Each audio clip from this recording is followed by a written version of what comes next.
حضرت سیدنا علیہ مرتضی کرم اللہ تبارک و تعالی وجہہ کریم کا فرمان مجھے اس وقت یاد آ رہا ہے. فرماتے ہیں کہ عرفت ربی بفصل العزائم، میں نے اپنے رب کو اس بات سے پہچانا کہ وہ پختہ ارادوں کو فصل فرما دیتا ہے. میں نے بہت پہلے میں نکلا اور بہت جلدی پہنچنے کی کوشش کی، لیکن جو وقت اللہ تبارک و تعالیٰ نے مقرر کیا تھا یہاں پہنچنے کا اسی وقت میں پہنچ سکا.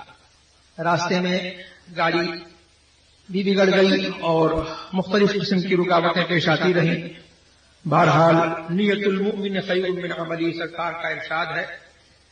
تو اس بارگاہ کرم میں صرف حاضری دینے کے لیے اور یہاں سے حصول برکات کے لیے، جیسے یہاں لاکھوں لاکھ لوگ آئے ہیں، وہاں یہ کم ترین بھی حاضر ہو گیا اور ہمارا اور ہمارے بزرگوں کا، بزرگان خاندان کا، خصوصاً سیدنا اعلیٰ حضرت فاضل بریلوی رضی اللہ تبارک و تعالی عنہ کا یہاں سے رابطہ اور ان کی وابستگی اور یہاں سے اکتساب فیض کا جو رشتہ رہا ہے وہ میں امید کرتا ہوں کہ قیامت تک وہ رشتہ رہے گا. اور میں بھی اپنی اسی نسبت کی میں تجدید کر رہا ہوں اور اعلیٰ حضرت سے بہتر میں نہیں کہہ سکتا.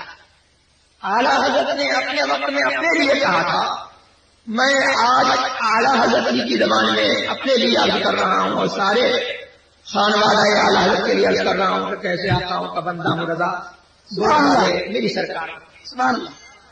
اعلیٰ حضرت زندہ باد زندہ باد.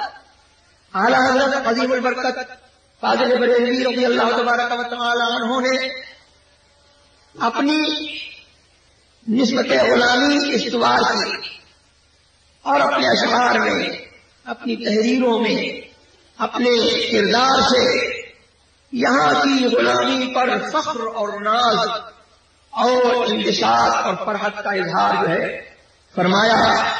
کیسے آقاؤں کا بندہ ہوں رضا، یہ اعتراف غلامی ہے. بول والے میری سرکاروں کے یہ دعا ہے جیسے ہر گدھا جو ہے وہ اپنی سرکاروں کی خیر مناتا ہے. تو اعلیٰ حضرت نے بول والے میری سرکاروں کے کہہ کر کے یہاں کا بول والا نہیں کیا ہے، بلکہ اعلیٰ حضرت نے اپنا بول والا